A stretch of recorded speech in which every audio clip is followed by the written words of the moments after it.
Hello, everyone. Welcome to Cracking Addiction. My name is Dr. Fergal Armstrong, and we're going to respond to specific requests to talk about resilience today. So, in my view, there are four key processes that are required to develop resilience. But before we go into them, we need to actually, think about, well, what does resilience mean in the context of AOD work? I've heard it defined as being able to say no. Being able to say no to the internal dialogue that allows you to slip into relapse, being able to say no to someone who's actually offering you a drink or a cigarette or a drug, being able to say no to certain practices that are going to overall reduce the quality of your life and impact upon your recovery in whichever way that might be. So, given the strength that it takes to say no, where does that come from? And in my opinion, it comes from resilience. So, how do we actually develop resilience? And for me, there are four key practical behaviors that I think will develop resilience. Notwithstanding the fact that many other authors have said and written many other things about how to develop resilience, for me, it boils down to four key things. Number one, mastery. Number two, vicarious mastery. Number three, exhortation. And number four, emotional regulations. What does all that mean? So, first of all, mastery. Mastery relies on the halo effect. If you're good at this, you're probably going to be good at that. So, therefore, you've got to start to develop the virtuous circle. You've got to start developing and achieving easy wins. Pick the low-hanging fruit, because when you get good at doing that, that builds up your confidence to then consider the ability to say no, to develop your resilience. So people who are confident, people who are used to achieving their goals, working hard, albeit, to achieve their goals, they then have resilience. So what does that look like in AOD? Well, it might be as basic as getting up at the same time every morning. It might be as basic as eating breakfast, going for exercise before you start the day. It might be making your bed. It's something as basic as that. But if that becomes part of your routine, that routine of mastery, that routine of success, that routine of achievement will then set you up for future mastery, for future achievement, and future resilience. So that's mastery. Well, what about vicarious mastery? Well, that presupposes that you have access to the stories of others, which means you then need emotional and social connection with people who are also committed to the same journey of recovery as you are.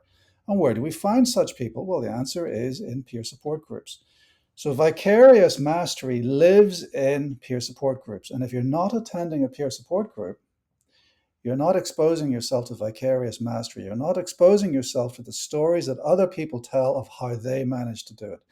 Their recovery stories will wash off on you and give you the trigger, give you the confidence to say to yourself, well, if they can do it, why not I? Why not me? And that's the point when you start internalizing the lessons that someone else is giving you. So that is vicarious mastery, listening to the success stories of others and taking on board those lessons and putting those lessons into your practice. Then we have exhortation. Well, what is exhortation? Well, on a basic level, it comes from the Latin meaning to be shouted at or to be exhorted. In an AOD context, really, it means AOD counseling or psychological therapies, talking therapies that help you move from a position of not thinking that you have a problem through to thinking that you might have a problem and then thinking you might have to do something about it and then actually preparing to do something about it and then actually doing that thing and then actually maintaining recovery and then preventing relapse. So there are many stages in what we call the cycle of change, but exhortation in the form of counseling can help us through that cycle of change. Now, a lot of people have said to me, well, Fergal, I've attended counseling. I know what they're going to say. I know it all. To which I say, well, you might know it in your head, but do you know it in your heart? And secondly, I say, well, what's the point of tennis coaching? Well, what's the point of reading a book on how to play the piano? Whilst someone can give you the information, you've actually got to walk the journey. You've actually got to do practice. And so the point of a coach is that they watch you on that journey and they tell you what you're doing wrong or what you could improve step by step of the way. And they also act as some form of accountability. So there's a kind of a feedback loop of accountability involving correction. And so I think that's how we should see people in the AOD field who are providing patients or clients with counseling. They are exhorting their client, they're providing accountability, and they're making small minor adjustments on a regular basis, which over time then enable recovery and enable resilience. So that's the third source of resilience. And then finally, we come to emotional regulation. Now, it's very difficult to say no when you're upset. You've only got a certain amount of cognitive bandwidth, right? And if you're upset and if you're feeling that you can't cope with a particular challenge, whatever that might be, let alone the challenge of maintaining abstinence, then that will erode your confidence to actually achieve and maintain recovery. So it's very important to actually recognize in yourself the early warning signs of when you're feeling overwhelmed.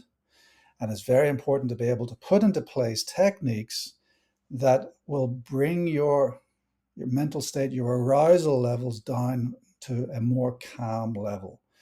You can't really say no. You can't be resilient when you are up in arms, when you are upset.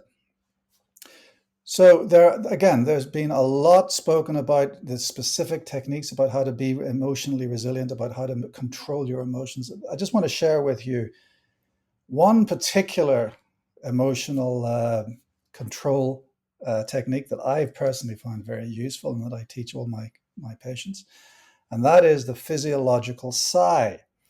So if we think about babies who cry, they cry and cry and cry, and then they have these sobs at the end, and that induces a change in our nervous system that just calms us down. So that sobbing looks like this. So it's multiple sniffs in through the nose followed by a long exhale. So it looks like this. So the key thing is that you've got multiple, 2 or 3, very fast, very powerful intakes of breath through the nose, followed by a long, gradual exhale.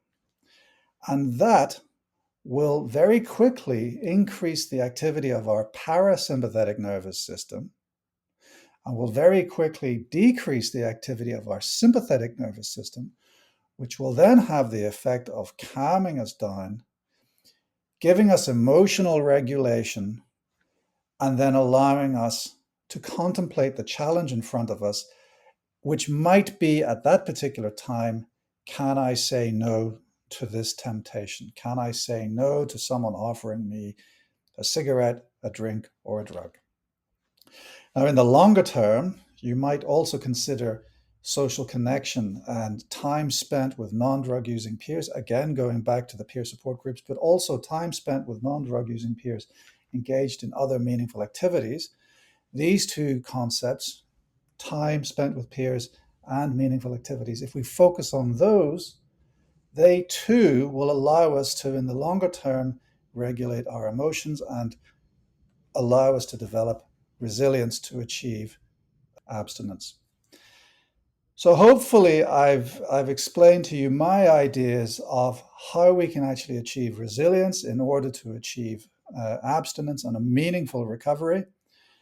And let's just recap on those 4 key processes. Number 1, mastery. Number 2, vicarious mastery. Number 3, exhortation. And lastly, number 4, emotional regulation. Thanks for listening. That's all for today, folks. My name is Dr. Fergal Armstrong, and this has been Cracking Addiction.